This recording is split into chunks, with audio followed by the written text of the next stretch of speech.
ಒಂದು ದಿನ ಆದಿತ್ಯ ಅಜ್ಜನನ್ನು ಕೇಳಿದ, ಅಜ್ಜ, ಮಹಾಭಾರತದಂತಹ ದೊಡ್ಡ ಕಥೆಗಳು ನಮಗೆ ಏಕೆ ಬೇಕು? ಅವುಗಳನ್ನು ಓದುವುದರಿಂದ ನಮಗೇನು ಪ್ರಯೋಜನ? ಅಜ್ಜ ನಕ್ಕರು. ಆದಿತ್ಯ, ಮಹಾಭಾರತ ಕೇವಲ ಕಥೆಯಲ್ಲ, ಅದು ಜೀವನದ ಪಾಠಗಳ ಮಹಾಸಾಗರ. ಅದರಲ್ಲಿ ನಮಗೆ ಬೇಕಾದ ಎಲ್ಲವೂ ಇದೆ.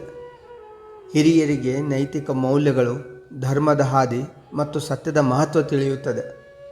ಮಕ್ಕಳಿಗೆ ಕಲ್ಪನಾ ಶಕ್ತಿ, ಏಕಾಗ್ರತೆ, ಸಂಯಮ, ಸಹನಶೀಲತೆ, ಧೈರ್ಯ ಮತ್ತು ಸಂಬಂಧಗಳ ಮಹತ್ವ ತಿಳಿಯುತ್ತದೆ ಎಂದು ಅಜ್ಜ ವಿವರಿಸಿದರು. ಆದಿತ್ಯನ ಕಣ್ಣುಗಳು ದೊಡ್ಡವಾದವು. ಅಜ್ಜ, ಹಾಗಾದರೆ ನನಗೆ ಆ ಕಥೆಗಳನ್ನು ಹೇಳು, ನಾನೂ ಆ ಪಾಠಗಳನ್ನು ಕಲಿಯಬೇಕು ಎಂದು ಉತ್ಸಾಹದಿಂದ ಹೇಳಿದ. ಅಜ್ಜ ಪ್ರತಿದಿನ ರಾತ್ರಿ ಮಹಾಭಾರತದ ಸಣ್ಣ ಸಣ್ಣ ಕಥೆಗಳನ್ನು ಹೇಳಲು ಶುರು ಮಾಡಿದರು.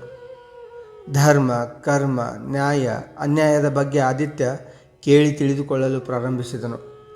ಕಥೆಗಳನ್ನು ಕೇಳುತ್ತಾ ಆದಿತ್ಯನ ಮನಸ್ಸಿನಲ್ಲಿ ಹೊಸ ಪ್ರಪಂಚವೇ ಸೃಷ್ಟಿಯಾಯಿತು. ಅವನು ಪಾತ್ರಗಳೊಂದಿಗೆ ನಕ್ಕು ಅತ್ತು ಯೋಚಿಸಿದ. ಅವನು ಕಥೆಗಳಲ್ಲಿ ಬರುವ ಧೈರ್ಯವಂತರಂತೆ ಧೈರ್ಯವನ್ನು, ಸಂಯಮವಂತರಂತೆ ಸಂಯಮವನ್ನು, ಸಹನಶೀಲರಂತೆ ಸಹನಶೀಲತೆಯನ್ನು ರೂಢಿಸಿಕೊಳ್ಳಲು ಪ್ರಯತ್ನಿಸಿದ.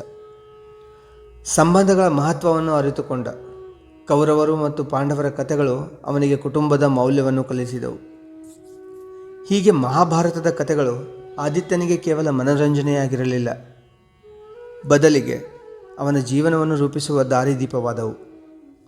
ಅವನು ತನ್ನ ಮುಂದಿನ ಪೀಳಿಗೆಗೂ ಈ ಜ್ಞಾನವನ್ನು ತಲುಪಿಸಲು ನಿರ್ಧರಿಸಿದ. ನಿಮ್ಮ ಮಕ್ಕಳಲ್ಲಿ ನಾಯಕತ್ವದ ಗುಣಗಳನ್ನು ಬೆಳೆಸಿ ಸಂಬಂಧಗಳ ಮಹತ್ವಗಳನ್ನು ತಿಳಿಸಿಕೊಡ್ಬೇಕು ಅಂತ ನಿಮಗೂ ಆಸೆ ಇದ್ದರೆ ಕೂಡಲೇ ನಮ್ಮ ಯೂಟ್ಯೂಬ್ ಚಾನಲ್ಗೆ ಸಬ್ಸ್ಕ್ರೈಬ್ ಮಾಡ್ಕೊಳ್ಳಿ. ಹಾಗೆ ಡೈಲಿ ಅಪ್ಡೇಟ್ಸ್ಗಳಿಗಾಗಿ ನಮ್ಮ ಇನ್ಸ್ಟಾಗ್ರಾಮ್ ಚಾನಲ್ನ ಫಾಲೋ ಮಾಡೋದನ್ನು ಮರಿಬೇಡಿ.